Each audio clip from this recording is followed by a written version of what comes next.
ఎప్పుడు ఏమిటో దేని గురించో బెంగ, దేని గురించో బాధ. ప్రశాంతంగా హాయిగా సంతోషంగా అది ఉండదు. ఎందుకు ఉండదంటే దానికి ఒక 3 కారణాలు ఉన్నాయన్నారు.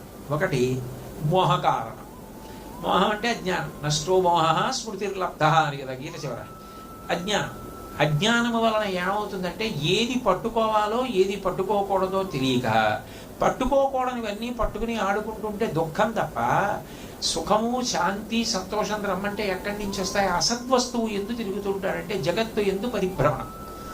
రెండవది లోభం. లోభ కారణం అంటే నాకే ఉండాలి, నాకే ఉండాలి, నాకే ఉండాలి, నా దగ్గరే ఉండాలి, నేనే సంపాదించాలి, నేను చాలా సంపాదించాలి, అన్నీ నాకు ఉండాలి. ఏం చేస్తావు?